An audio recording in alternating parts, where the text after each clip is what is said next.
Shalom mes frères et sœurs en Christ, je suis ravie d'être encore avec vous aujourd'hui pour partager cette deuxième partie de message. La dernière fois on a parlé de toutes choses concourent au bien de ceux qui aiment Dieu, donc on va voir la deuxième partie de ce message.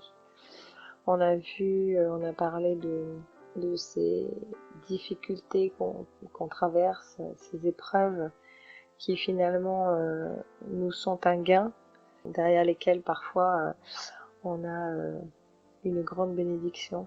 On a décortiqué une bonne partie du chapitre 16 de Actes des Apôtres. On a parlé de ce que le Seigneur permettait justement, permettait qu'on traverse et ce qu'il y a sur notre route en général de désagréable, mais qui n'est pas, qui ne vient pas du Seigneur en fait. Le Seigneur est bon et ce qu'il donne, il ne le reprend pas. Ce qu'il permet, souvent, on le voit comme une punition, mais c'est pas une punition en fait. Quand il permet qu'on passe par certaines épreuves, c'est justement pour nous permettre de grandir, nous permettre d'éradiquer certaines mauvaises habitudes et de comprendre justement qu'on a besoin de tout lui remettre, tout sans exception. Voilà. Donc, si vous n'avez pas écouté la première partie, je vous encourage à écouter. Et puis ensuite, de revenir sur cette deuxième partie. Alors, on va prier pour commencer, justement. Merci Seigneur pour ta grâce. Merci Saint-Esprit pour ta présence. Aujourd'hui, Seigneur, je te rends grâce de me permettre encore de pouvoir annoncer ta parole. Parler d'un sujet que tu as déposé sur mon cœur. Je prie Seigneur que ce partage aujourd'hui soit un gain comme il l'a été pour moi à le préparer pour tous ceux qui ont besoin, tous ceux qui vont l'écouter et qui viennent fortifier mes frères et sœurs. Seigneur, tu connais le besoin de chacun et c'est toi qui conduis toutes choses dans nos vies. Nous te remettons nos vies, nos cœurs, nos esprits et nos pensées. Sois glorifié Seigneur à travers ce partage. Merci Jésus. Dans le nom de Jésus, je t'ai prié, Père. Amen. On va encore rester sur le chapitre 16 du livre des Actes des Apôtres. Alors si on revient donc à notre passage, on s'était arrêté au verset 15, voilà, hein, après le baptême justement de Lydie et de sa famille. Alors donc acte 16, verset 16, on va lire un petit passage justement, c'est le passage qui va nous intéresser aujourd'hui. Donc verset 16, on nous dit: comme nous allions au lieu de prière, une servante qui avait un esprit de python et qui, en devinant, procurait un grand profit à ses maîtres, vint au devant de nous et se mit à nous suivre, Paul et nous. Elle criait: ces hommes sont les serviteurs du Dieu très haut et ils vous annoncent la voie du salut. Elle fit cela pendant plusieurs jours. Paul, fatigué, se retourna et dit à l'esprit: je t'ordonne, au nom de Jésus-Christ, de sortir d'elle. Et il sortit à l'heure même. Les maîtres de la servante, voyant disparaître l'espoir de leur gain, se saisirent de Paul et de Silas et les traînèrent sur la place publique devant les magistrats. Alors on va s'arrêter là. Il y a encore beaucoup de choses à dire par la suite. Donc on voit en fait dans ce passage que Paul et les autres disciples ils sont arrivés, conduits par le Saint-Esprit, comme on avait vu, parce qu'ils ont essayé d'aller à plusieurs endroits avant et ils ont pas, le Saint-Esprit ne leur a pas permis. Mais Paul avait fait un rêve où il voyait un Macédonien justement le suppliant de venir le secourir. Donc ils sont arrivés à Troas et une des premières personnes qui leur a couru après, c'est cette femme, on va dire étonnamment heureuse de les voir, alors qu'en fait, personne ne les connaissait. Donc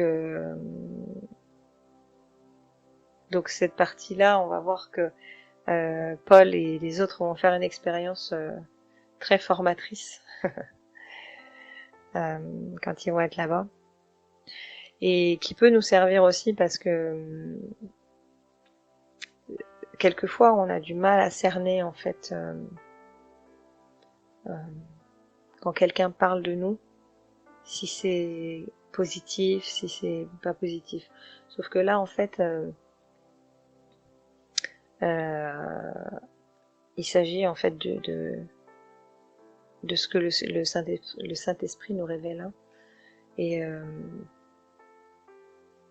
quelquefois le diable, on va voir, peut justement emprunter des voies très pernicieuses, très très perfides, très fourbes et très subtiles pour justement arriver à ses fins, comme par exemple louer Dieu ou glorifier les serviteurs de Dieu, pour justement nous déstabiliser et nous empêcher d'aller au bout de notre service. Donc on va voir là que c'est pas si compliqué en fait à comprendre comment Paul il a pris la chose. Alors je pense que au début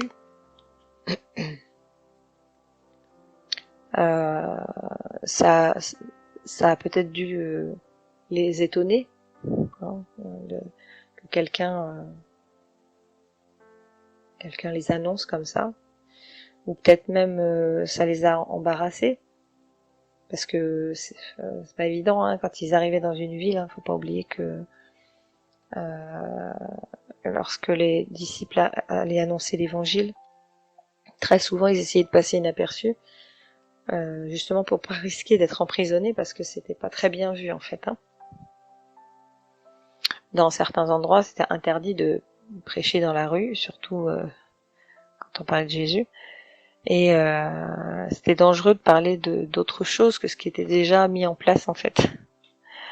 Et puis qui pouvait rapporter de l'argent à certains, hein, on l'a bien vu, hein, dans ce passage qu'on a lu. Cette femme, elle avait un esprit de python, elle faisait de la divination, et elle rapportait beaucoup d'argent à ses maîtres. Voilà. Donc ça peut être compliqué en fait d'annoncer Jésus là où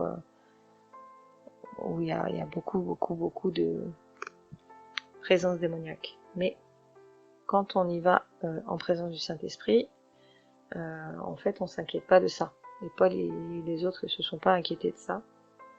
Mais alors peut-être que donc au début ils se sont sentis un peu valorisés, sauf que très rapidement, à mon avis, ça les a dérangés. Et on peut se dire comment il a su, Paul. Déjà, c'était le Saint-Esprit, hein, qui était en lui, hein, donc.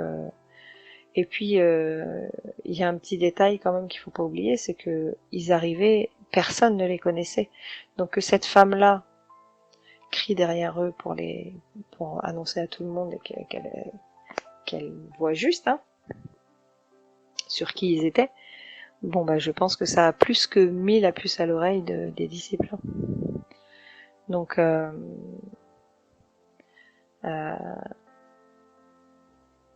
du coup, qu'est-ce qu'il aurait pu faire, Paul? Il aurait pu s'énerver, il aurait pu réagir de différentes manières, mais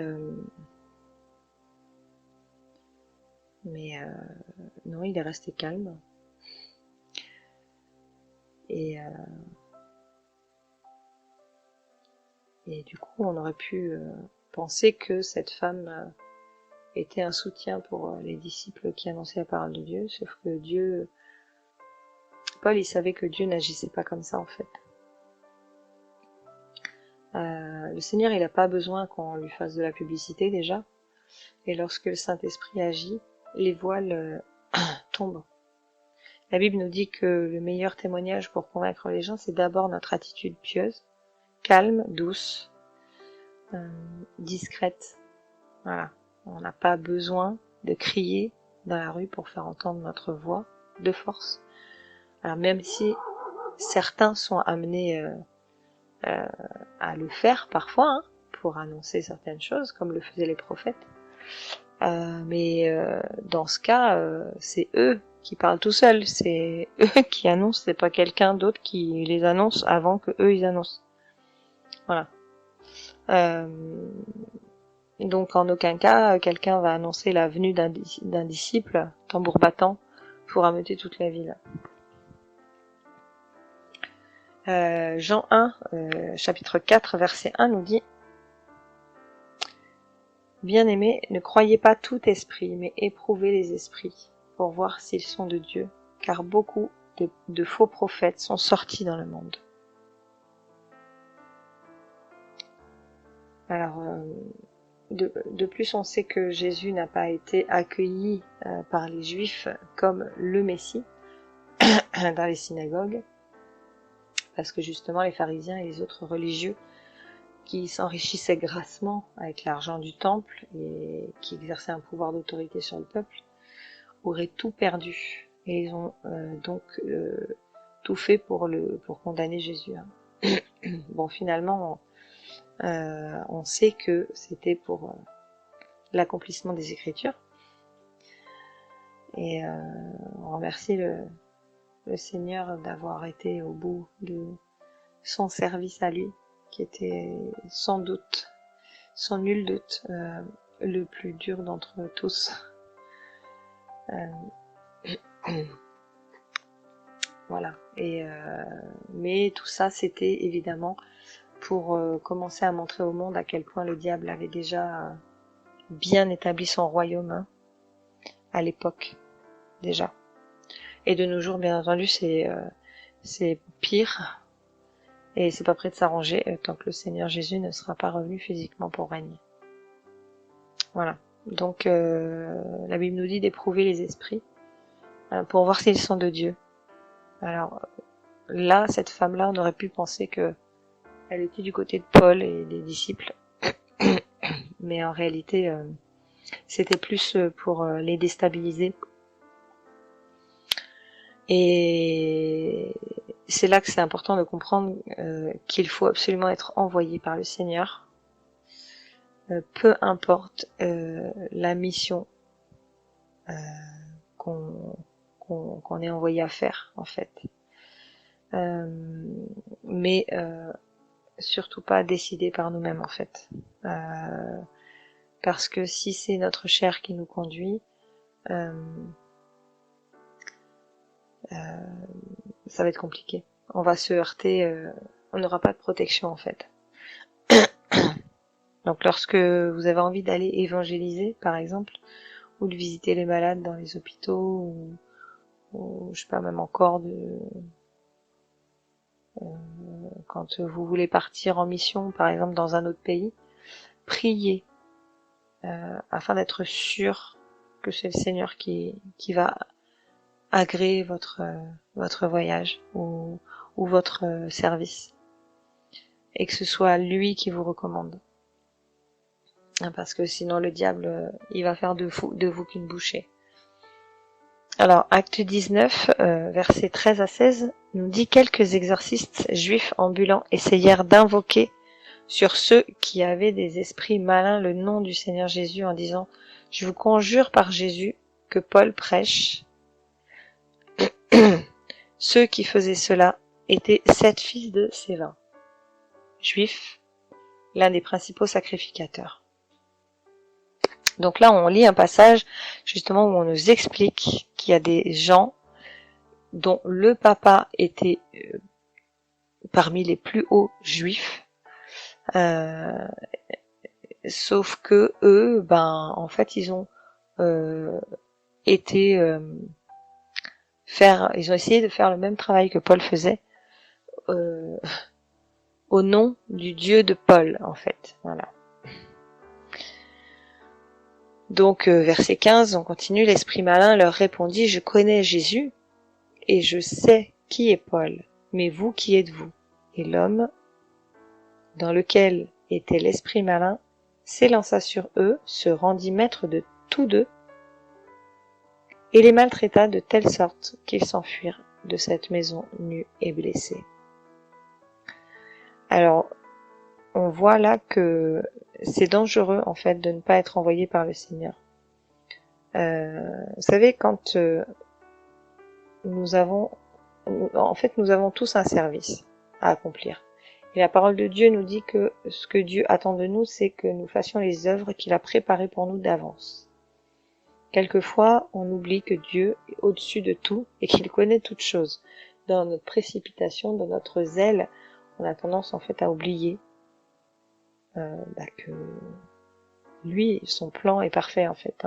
Ses pensées sont parfaites pour notre vie.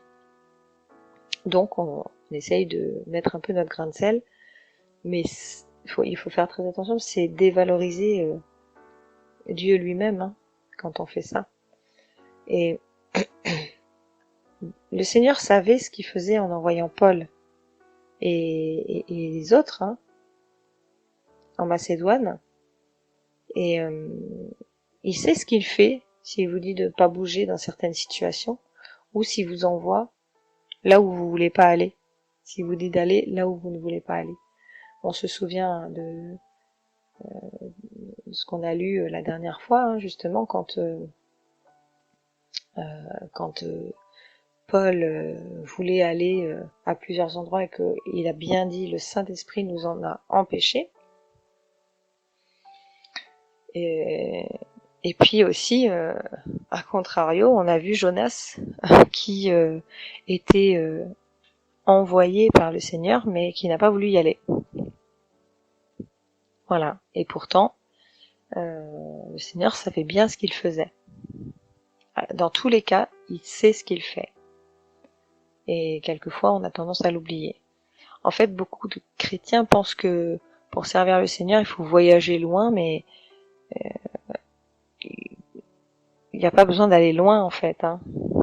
Notre prochain, il est à côté de nous. Et le service commence par les brebis qui sont à côté de nous. Et pas besoin d'en faire des tonnes ou de faire des kilomètres et des kilomètres. Voilà. Donc alors ouvrons nos yeux autour de nous, parce que les besoins sont immenses. Voilà. Et Jésus a dit aimez votre prochain comme vous-même. Notre prochain, il est c'est notre concierge, c'est notre voisin, nos familles. Quelquefois on a donné notre vie au Seigneur Jésus, mais on n'ose pas en parler à nos familles. Quelquefois c'est compliqué aussi. Mais voilà, si on est guidé par le Saint-Esprit, il faut que ce soit lui qui parle à notre place, en fait, qui mette les bons mots au bon moment. Il suffit pas forcément de faire 1 heure de discours, juste quelques mots quand c'est le bon moment. Voilà, donc pardon. Alors revenons à cette femme justement qui criait et qui hurlait, qui persécutait un peu nos disciples là. Manifestement, elle avait besoin d'une délivrance et Paul s'en est très vite rendu compte du coup. N'importe qui aurait pu penser que ça aurait rendu service aux apôtres, mais en fait, en faisant ça, elle a tiré sur eux l'attention de tout le monde en fait. Alors le but du diable, c'était justement qu'ils soient emprisonnés ou qu'ils aient des problèmes. De toute façon, quoi qu'il fasse, Paul savait qu'il aurait des problèmes. Donc si Paul avait perdu la maîtrise de son comportement et Il aurait pu se faire arrêter, mais il aurait pu aussi perdre son onction, s'écarter du travail que Dieu attendait de lui. Enfin voilà, de toute façon, quoi qu'il fasse, le diable savait que Paul allait s'attirer des ennuis. Donc c'est exactement ce qui s'est passé, mais la différence c'est que Paul n'a pas perdu son contrôle et qu'il est toujours resté dans le service que Dieu attendait de lui, donc il est resté fidèle au Seigneur. Donc Dieu est resté souverain et Dieu est resté au contrôle justement. Alors voilà pourquoi c'est primordial d'être sûr d'agir sous l'onction du Saint-Esprit et aussi de garder les yeux fixés sur celui qui nous envoie, avec foi et courage. Le Seigneur sait toujours ce qu'il fait et nous devons faire en sorte de ne pas raisonner en regardant juste les circonstances dans lesquelles nous sommes, parce que si on regarde nos pieds, qui sont quelquefois dans la boue, dans les sables mouvants, c'est un peu comme Pierre quand il a réussi à marcher sur l'eau pour rejoindre Jésus. Il avait la foi, il a dit à Jésus moi je veux te rejoindre. Jésus lui a dit viens.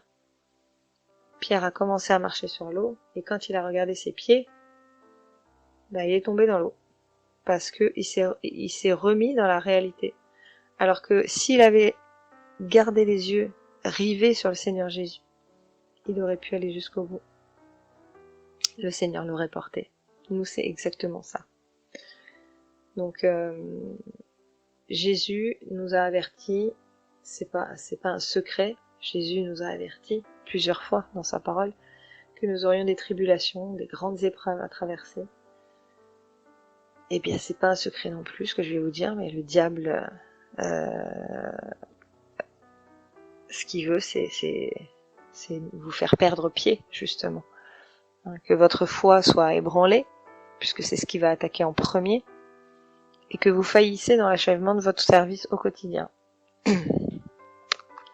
Voilà pourquoi on nous recommande à plusieurs reprises de bien connaître la parole de Dieu, qui sera dans les moments de combat une grande aide et une épée impitoyable pour briser justement les plans que le malin a déclenchés contre nous. Voilà. Cette épée, cette parole de Dieu, elle va trancher les mensonges que l'ennemi met dans nos pensées. Donc c'est de cette manière que nous pourrons accomplir l'œuvre parfaite de Christ au travers de ces épreuves. Voilà, nul besoin de se sentir accablé, c'est pas nécessaire en fait. Quand on est en Christ, on sait que le Seigneur nous protège. En fait, on sait que nous avons un solide appui en Jésus-Christ et un secours infaillible surtout. Donc gardons ça à l'esprit. Et Romains 8, versets 28-29 nous dit, nous savons du reste que toute chose concourt au bien de ceux qui aiment Dieu. On rentre dans le vif du sujet. De ceux qui sont appelés selon son dessein, car ceux qu'il a connus d'avance, il les a aussi prédestinés à être semblables à l'image de son Fils, afin que son Fils fût le premier-né entre plusieurs frères. Voilà, donc le fait de traverser ces épreuves, c'est un gain pour nous parce que au fur et à mesure, on apprend.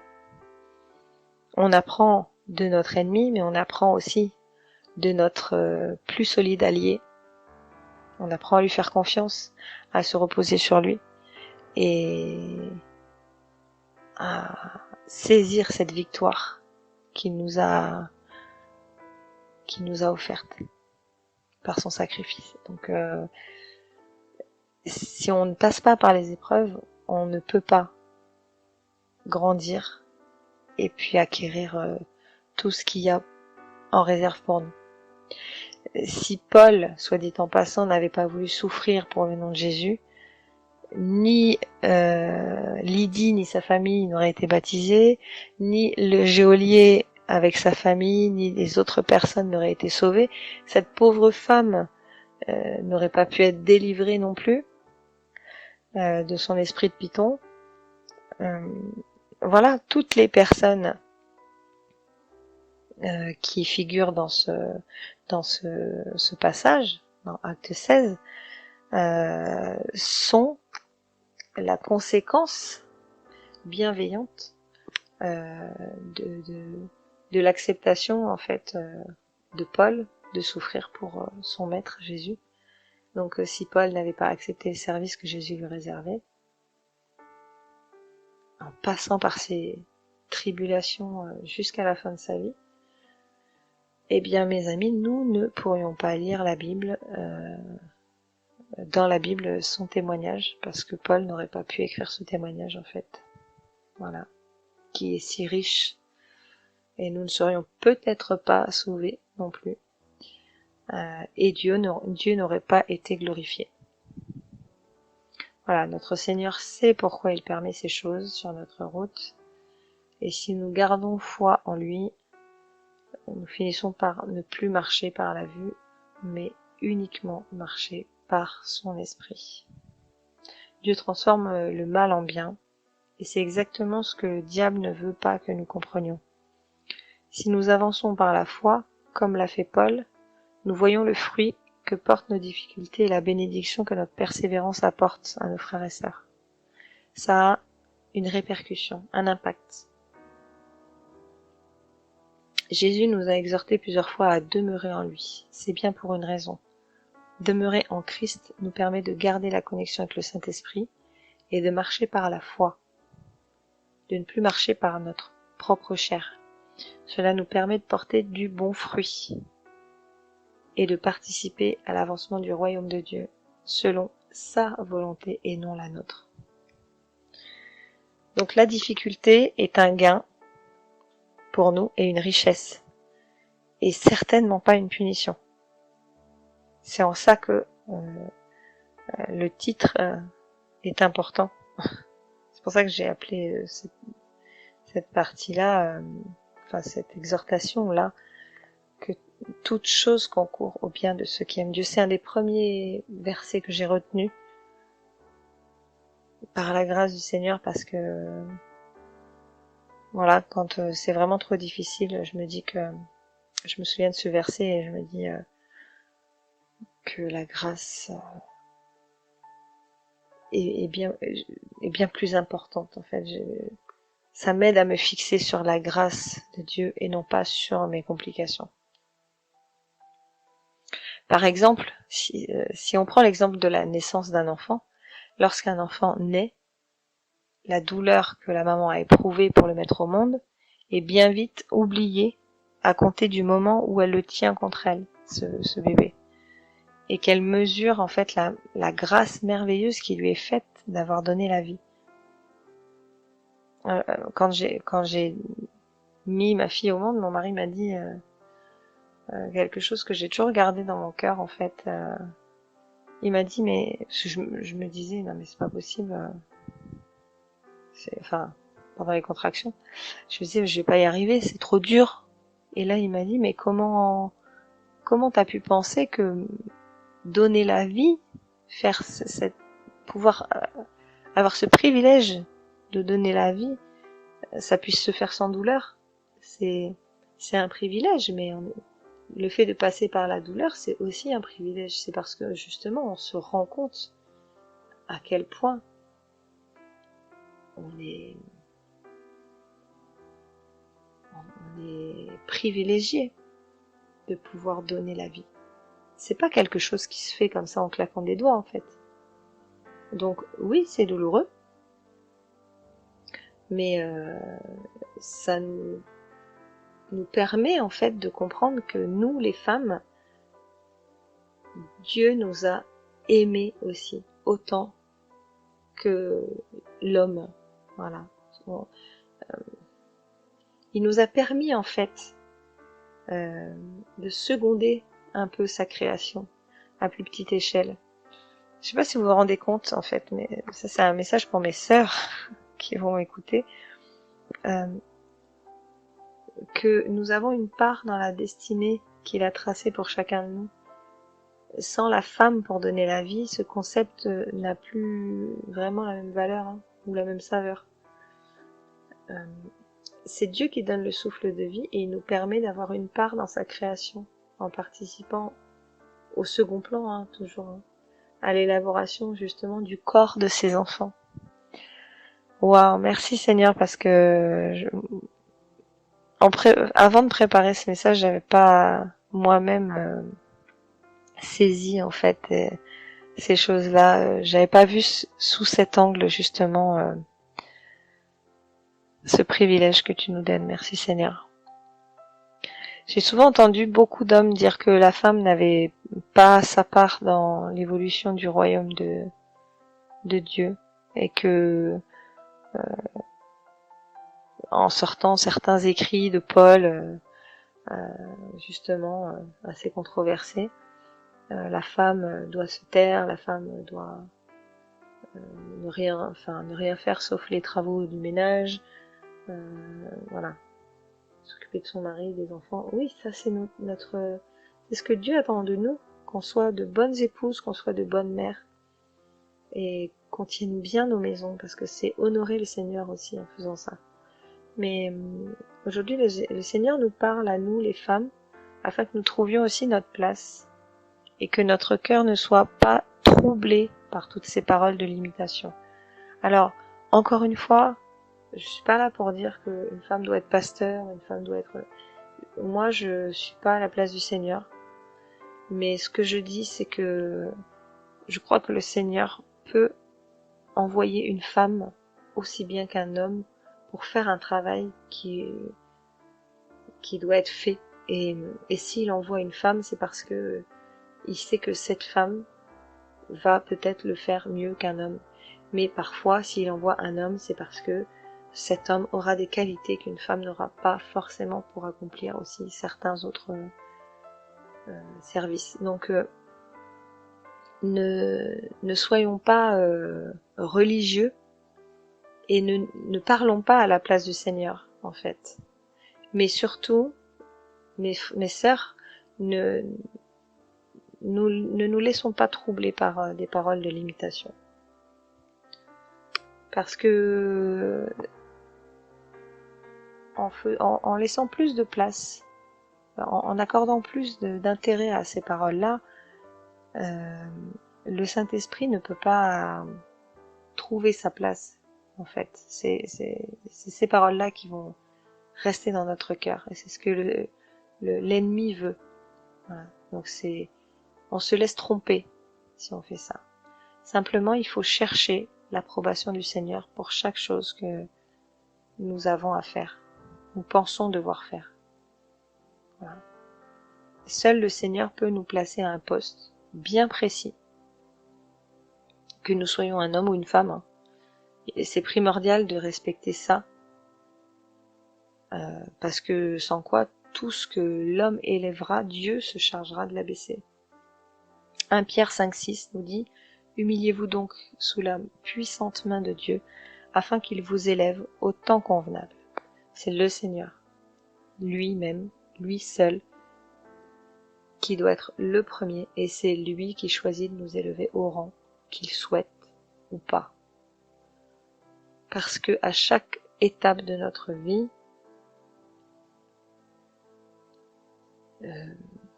on n'est pas forcément prêt à gravir le même nombre de marches que ce qu'on pense nous. Lui, il sait que si c'est 2 marches, voilà, c'est très bien, parce qu'on a encore des choses à apprendre avant d'aller au niveau au-dessus. Donc, beaucoup de versets que nous connaissons bien nous enseignent justement sur tout ça. Et en fait, on les connaît bien ces versets, mais on mesure pas souvent l'importance qu'ils peuvent avoir.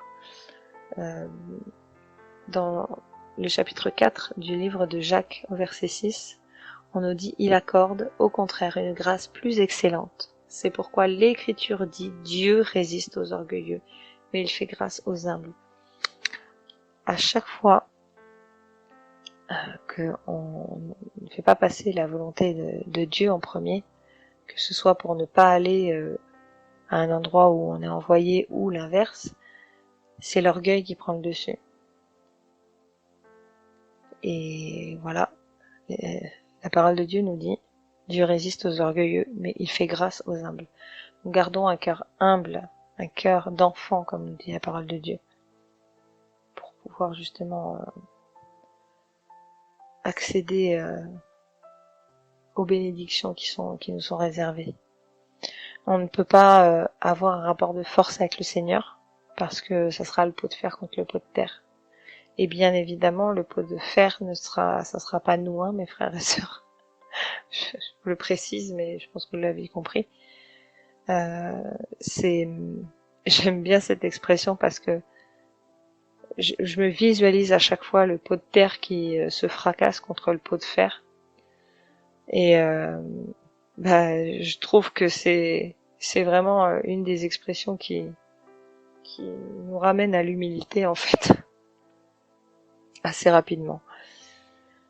Alors, en gros, plus nous aurons envie de disparaître pour laisser la place au Seigneur en nous, et plus nous prendrons une place importante auprès de Dieu et dans son royaume.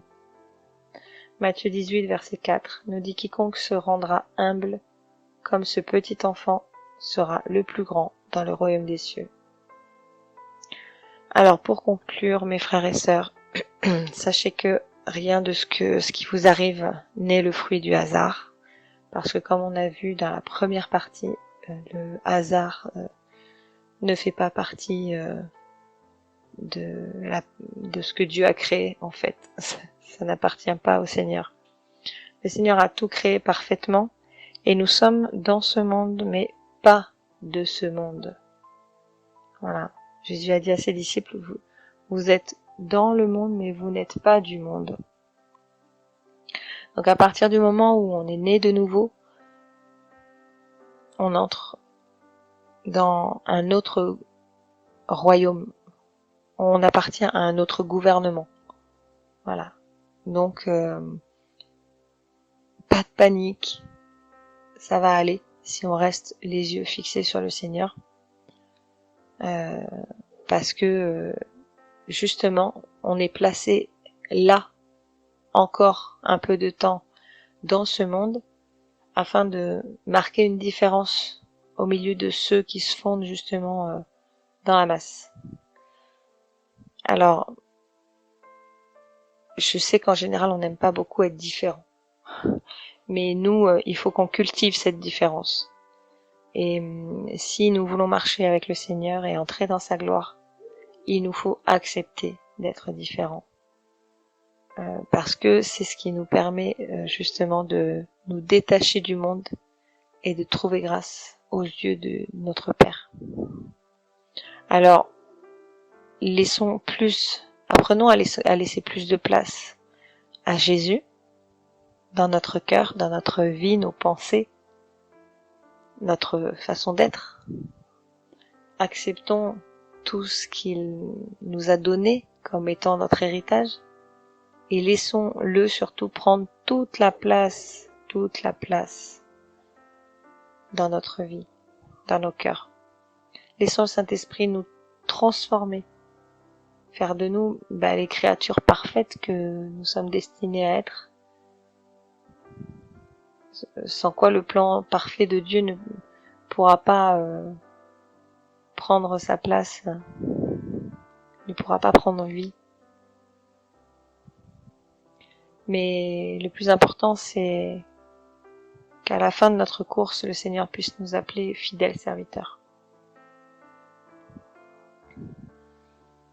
Alors, pour terminer, je termine toujours par un verset.